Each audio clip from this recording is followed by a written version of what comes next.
I had not planned to return until well after dark.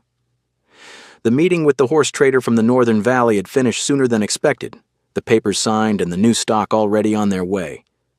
For once, there had been no arguments over price, no last-minute demands. I should have felt satisfied. Instead, as I rode the final stretch toward the main house, a strange restlessness sat in my chest. The farm stretched wide under the afternoon sun, pastures rolling down to the creek, stables standing solid and weathered, the big house with its stone walls and wide porch that had once felt like home. 4 years ago, it had been full of life. Now it was full of people I paid to keep it running. My wife had died in the winter fever that swept through the valley. 3 daughters born together, 9 years old now. Triplets who looked at me with eyes too much like hers. After she was gone, I threw myself into the work. The land needed tending. The horses needed breaking and selling. The accounts needed balancing. I hired a tutor for the girls, a cook for the kitchen, and a steady stream of maids and stable hands. I told myself that was what a father did. Provide. Give them safety, food, learning. The rest would follow. 2 weeks ago, the housekeeper had brought in a new maid, an orc woman, Selena. Tall, quiet, with long black hair she kept tied back and eyes the color of dark amber. She spoke little, worked without complaint, and kept to herself. I had seen her only a handful of times before riding out again to check the far pastures. That was enough. I did not need to know more. Today the house felt different the moment I dismounted, too quiet at first. Then, as I led my horse toward the stables, I heard it. Laughter. High, bright, unrestrained, the kind I had not heard in this place for a very long time. I followed the sound around the back of the stable block, past the stacked hay and the wooden fence that marked the edge of the kitchen garden. The laughter grew louder. 3 small voices mixed with a softer, lower one. I stopped at the corner of the fence. They were there, in the dirt. All 3 of them, dresses smudged brown, hair coming loose from their braids, hands and knees covered in soil. Elise was on her stomach peering at something in the ground. Lena sat cross-legged, holding a small trowel like it was treasure. Rose had both hands buried to the wrists in fresh earth. And kneeling between them was Selena. The orc woman's sleeves were rolled to her elbows. Her green skin caught the sunlight. She was showing them how to make a proper hole, how deep to place the seeds, how to cover them gently so the roots could breathe. Her voice was calm, patient. She smiled when Rose accidentally spilled water from the little tin can and laughed with them instead of scolding. I could not move. Elise looked up first and spotted me. Her face lit up in a way I had almost forgotten. "Papa, look! We planted the beans just like Selena showed us!" Lena turned, holding up a wriggling earthworm between 2 fingers. "I caught this one! It's for the soil!" Rose, cheeks flushed and dirty, waved a small hand. "My flowers are going to bloom first. Selena said so." They were filthy. Their fine clothes were ruined. There were smudges on their faces, and they had never looked happier. Something inside my chest pulled tight. I had given them tutors who taught them to read and write. I had given them dresses that stayed clean. I had given them rules about proper behavior and quiet voices. I had given them everything I thought a father should give after their mother was gone. But I had never seen them like this. Selena rose slowly when she noticed me standing there. She wiped her hands on her apron, the movement careful, almost wary. Her amber eyes met mine for a brief second before she lowered them. "Sir," she said quietly, I am sorry. I should have asked permission before bringing them outside." The 3 girls fell silent, suddenly aware that the game might be over. They looked between us, small faces uncertain. I opened my mouth, but no words came. I could only look at my daughters, the dirt under their nails, the brightness still lingering in their eyes, and feel the weight of something I could not name. 4 years of trying to be enough, 4 years of believing that providing was the same as being present. And here they were, laughing in the dirt with a woman I barely knew, happier than I had made them in all that time. Selena waited, shoulders tense, as if she expected me to order her away or dismiss her on the spot. I still could not speak. Instead, I stood there at the edge of the garden, the afternoon sun warm on my back, and wondered for the first time whether I had been giving my children everything, or whether I had been giving them nothing that truly mattered. That evening, After the girls had been bathed and put to bed, I asked the housekeeper to send Selina to the study. The house had settled into its usual quiet. Only the crackle of the fire and the distant sound of wind moving through the pastures broke the silence. She entered a few minutes later, still wearing the simple dress she had worked in. Her hands were clean now, but I could still picture the dirt beneath her nails from the garden. She closed the door behind her and stood straight, shoulders squared, as if preparing for judgment. I did not offer her a seat. I remained behind the desk, fingers resting on the polished wood. "Why did you take them outside today?" I asked. She met my eyes without flinching. "Because they are children, sir." The answer was too simple. It irritated me. "They have lessons," I said. "They have responsibilities. They know how to behave. I have given them structure." "You have," she agreed. Her voice stayed calm. "They can read. They can curtsy. They can sit through an entire meal without speaking out of turn. But they have never been allowed to get their hands dirty. They have never run until they were breathless.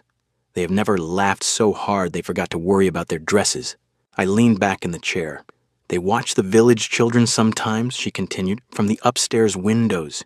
I have seen them press their faces to the glass. They want to go down. They want to play. But they do not ask. They are afraid of ruining their clothes. They are afraid of making noise. Most of all, they are afraid of disappointing you." The words landed heavier than I expected. I had thought the rules protected them. I had thought the clean clothes and quiet voices were what remained of their mother's world. Instead, they had become walls. Selina did not look away. "You give them everything a father is supposed to give," she said. "Food, safety, education. But you have not given them a childhood." I had no answer for that. The fire popped. Outside, one of the horses whinnied in the stable. I rubbed a hand over my face and asked the question I had been holding since the afternoon. "Where did you learn to do this? To care for children this way?" For the first time, something shifted in her expression. Not fear, something older. "I grew up in an orphanage," she said. "Orc children, mostly, no parents. No money for toys or sweets. The matrons were strict. We worked from the time we could walk, but in the afternoons when the work was done, they let us out onto the fields behind the buildings. We ran. We climbed trees, we dug in the dirt and made up stories about the clouds. Those hours were the only thing that felt like ours." She paused, choosing her next words carefully. "Later, when things became difficult, when I was older, and the world felt too heavy, I would remember those afternoons, running until my legs ached, the smell of grass and earth. It reminded me that I had once been free, that I had once been allowed to be small. I wanted your daughters to have at least a little of that, before they forget how." I studied her, the quiet strength in her posture, the way she spoke without apology, even though she knew she could be dismissed for it. The next morning I did not go out to the far pastures, as I usually did. I stayed closer to the house. I told myself I was checking the accounts, reviewing the stable ledgers. In truth, I was watching. I saw Selina in the garden again with the girls, not planting this time.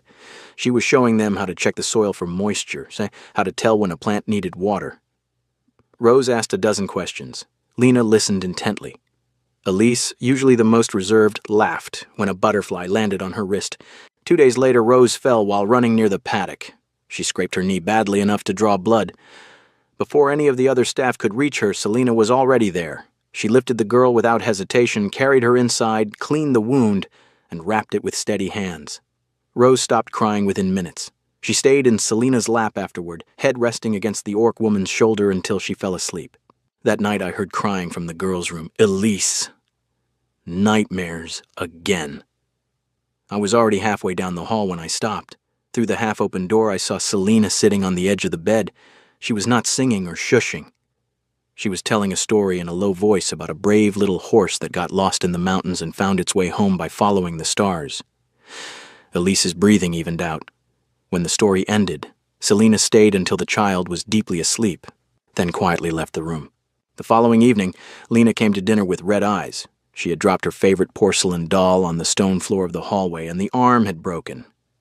She refused to eat. After the meal, I saw the lamp still burning in the small sewing room long after everyone else had gone to bed. I looked in. Selina sat at the table with the broken doll in her hands, carefully gluing the arm back into place with delicate movements. She worked until the repair was invisible, then set the doll aside to dry. I did not speak to her about any of it. But something had changed. I found myself noticing the way she moved through the house.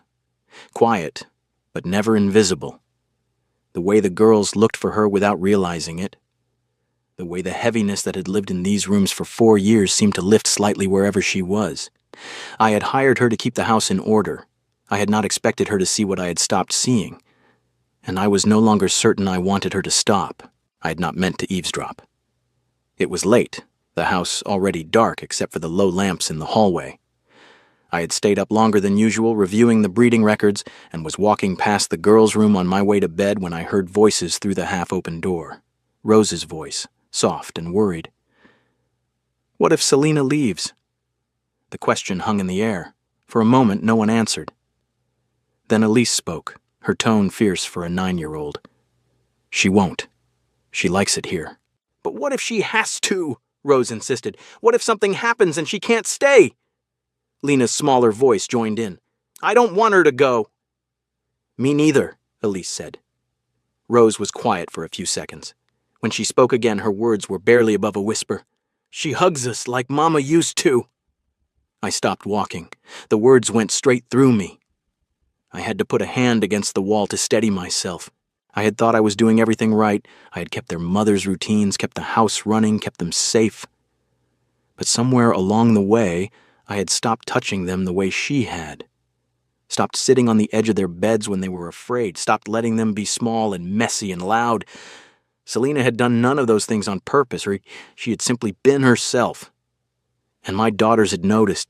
I stood there longer than I should have, listening to the quiet rustle of blankets as they settled. None of them cried. They simply accepted the fear and moved past it, the way children do when they have already learned that some things cannot be changed. I did not sleep well that night. In the weeks that followed, I stopped pretending I was only watching from a distance. Selina began teaching the girls to ride the smaller ponies in the near paddock. Not the formal lessons the riding master gave, all posture and commands. These were different. She showed them how to lean forward and whisper encouragement when the pony grew nervous, how to feel the animal's mood through the reins. Rose took to it immediately. Lena was more cautious but determined. Elise, who had always been the most careful of the three, laughed out loud the first time her pony trotted without her freezing in fear. On rainy afternoons, they worked in the small greenhouse attached to the kitchen garden. Selina showed them how to transplant seedlings without damaging the roots, how to recognize when a plant was thirsty by the way the leaves drooped. They came inside afterward with dirt on their cheeks and stories about which seedlings were brave and which ones were shy. One evening, the cook let them into the kitchen after dinner. Selina taught them to make simple oat biscuits. The first batch burned, the second batch was lopsided, the third batch was edible, and the girls carried a plate of them to my study as if they had discovered treasure. I ate too and told them they were the best I had ever tasted. It was not entirely a lie. Lena tore the hem of her favorite dress climbing a low fence to reach a bird's nest. Instead of scolding her, Selina took the dress to the sewing room after the girls were in bed. I found her there near midnight, carefully stitching the tear with small, even stitches. She did not notice me watching from the doorway. We began speaking more often after the evening meal. At first it was only practical things. Questions about the girls' lessons or whether the new stable hand was working out. Then the conversation stretched longer. We sat in the smaller parlor rather than the formal study. The fire burned low. Sometimes we spoke. Sometimes we simply sat in the same room while she mended something or I reviewed papers. One night I told her about my wife, how she had loved the early mornings best before the house woke. How she would walk the pastures with me and name the horses after stars. How the fever had taken her so quickly that I had not even had time to argue with the gods about it. Selina listened without offering empty comfort. When I finished, she simply said, "She sounds like someone worth remembering." Another night, she spoke of the orphanage, not the worst parts. She did not dwell on hunger or the cold winters when blankets were too few. Instead, she told me about the old orc woman who had taught her to read by scratching letters into the dirt with a stick. About the summer she and 2 other girls had built a secret fort in the tall grass and pretended it was a castle. about the way the wind sounded across the empty fields at night, like the world was breathing. We did not try to fix each other's pain. We only offered it space to exist. One evening, nearly a month after that conversation outside the girl's door, I came downstairs later than usual. The parlor was quiet. Selina sat in the armchair near the fire with a book open on her lap. Lena had crawled into the chair with her at some point and fallen asleep against her side, one small hand curled around the edge of Selina's sleeve. Selina had not moved. She sat perfectly still so she would not wake the child. Her free hand rested lightly on Lena's hair, stroking it in slow, absent motions. The firelight caught the curve of her cheek and the soft line of her mouth. I stood in the doorway and watched them. The house was warm in a way it had not been in years, not just heated, lived in. There were small signs of it everywhere now, half-finished drawings on the side table, a basket of mending that actually got done, the faint smell of oat biscuits still lingering from the kitchen. The girls laughed more. They argued less. They looked for Selina without thinking, and she was always there. I had spent 4 years trying to hold this family together with rules and distance and hard work. Selina had done it with dirt under her nails and stories at bedtime and the simple willingness to sit still while a child slept against her. I did not know when it had happened, but the house had stopped feeling like a place I was merely maintaining. It had started feeling like a home again, and I had been too slow to notice who was responsible. The letter arrived on a gray morning when the wind carried the first real bite of autumn. I was in the stable yard checking a new foal when I saw the rider from the eastern road hand it to the housekeeper. She brought it straight to Selina, who was carrying a basket of laundry toward the back door. I watched from a distance as she took the folded paper, broke the seal, and read. Her face changed, not dramatically.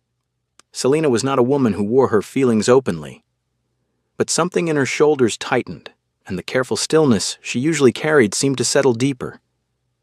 She folded the letter again, tucked it into her apron pocket, and continued walking as if nothing had happened. She said nothing at breakfast.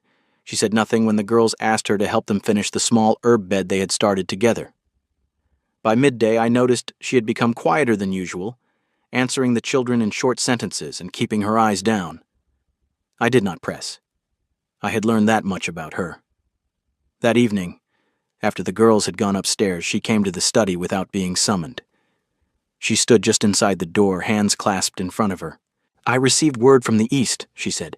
"My aunt, the only family I have left, is very ill. There is no one else to care for her. I must go." The words landed like stones. "How long?" I asked. "I do not know. Months, perhaps. Longer if her condition worsens." She kept her voice steady. "I will leave in 1 week. That should give you time to find someone to take my place." I nodded because I could not think of anything else to say. The room suddenly felt too large and too empty at the same time. She waited a moment longer, as if expecting me to say something more. When I did not, she inclined her head and left.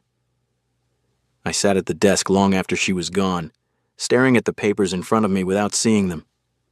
The girls took the news even harder than I had feared. Rose was the first to hear. She was helping Selina fold linens in the upstairs hallway when the older woman told her gently that she would be going away for a while.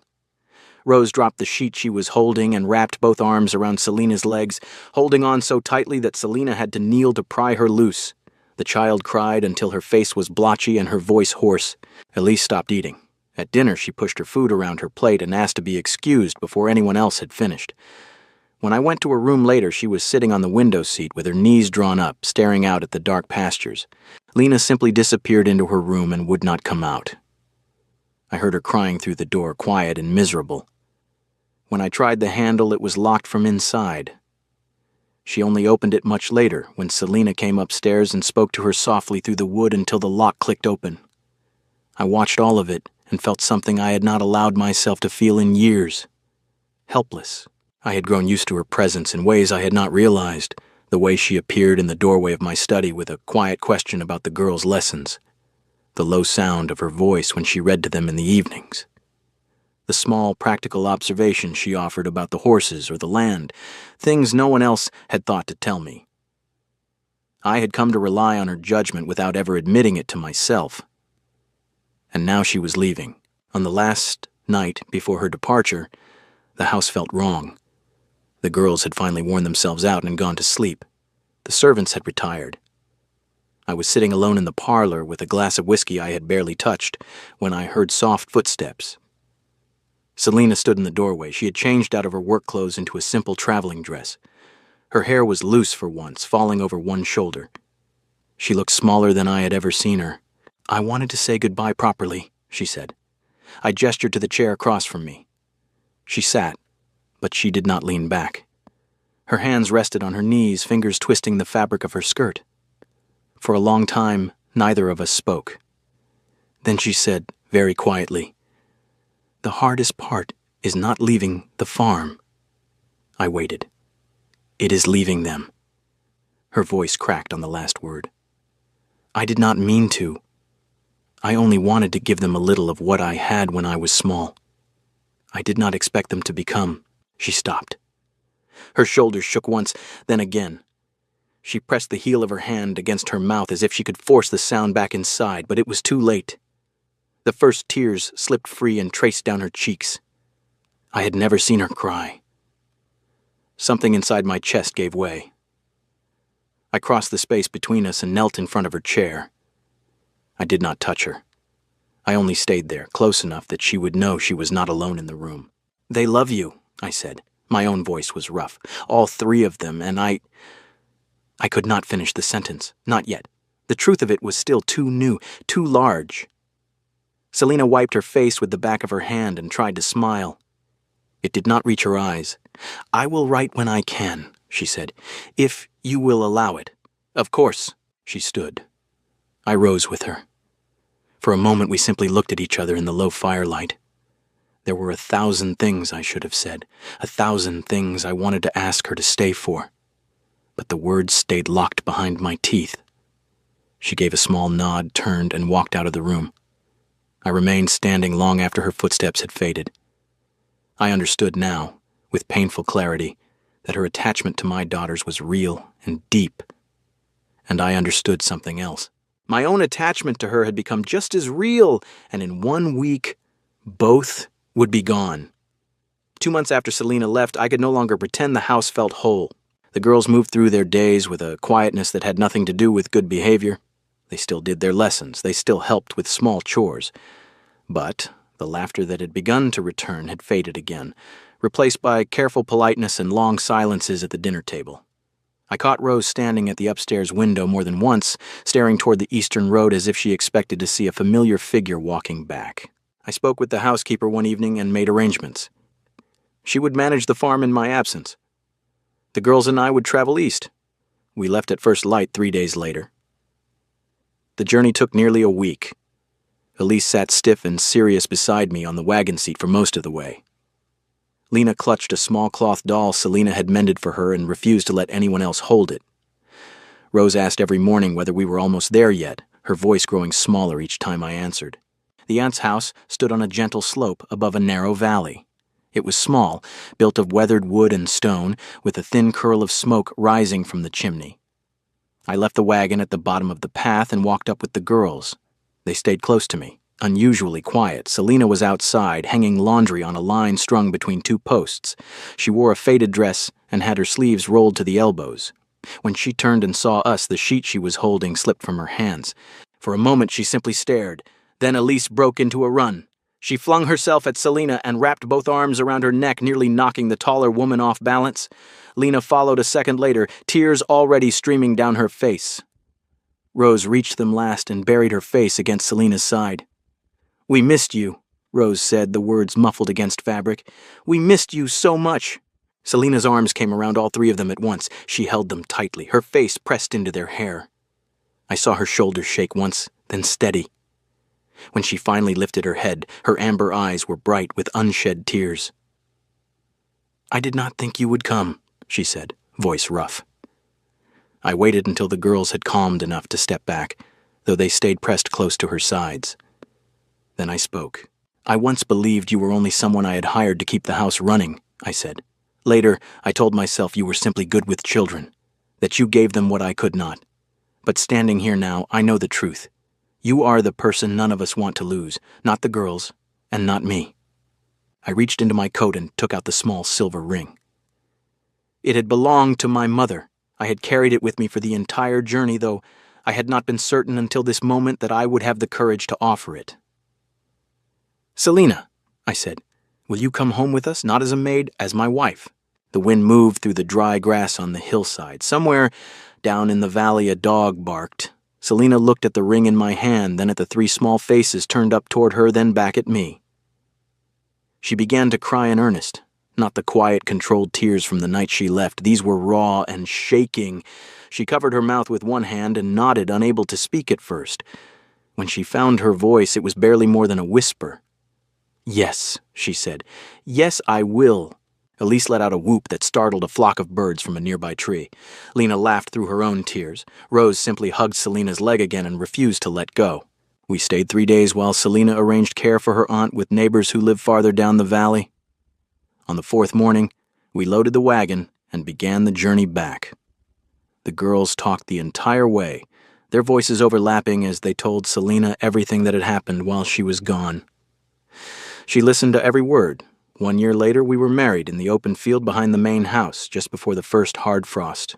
The girls had insisted on scattering flower petals along the path. They had chosen the flowers themselves from the garden they had planted with Selina the previous spring. Rose walked ahead of us, carefully dropping petals one by one. Elise and Lena held the ends of the simple white cloth Selina wore over her shoulders. When we reached the place where the old oak stood, they tugged her forward the last few steps until she stood beside me. The ceremony was short. There were no grand speeches, only the vows we spoke to each other and the quiet presence of the people who had become our family.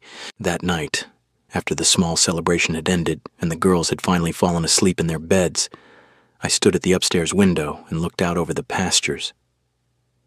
The house behind me was no longer just walls and rules and careful silence. It held the sound of small feet on the stairs in the morning, the smell of oat biscuits baking, and the low murmur of 2 voices talking long after the lamps had been turned down. I'd thought of the afternoon I had come home early and found my daughters covered in dirt, laughing in the garden with an orc woman I barely knew. I had expected to feel anger. Instead, I had felt the first crack in the armor I had built around myself after my wife died. Selina had not given the girls gold or status or fine things. She had given them something far more difficult to replace. She had given them back their childhood, and in doing so, she had given all 4 of us something I had believed was lost forever: a family.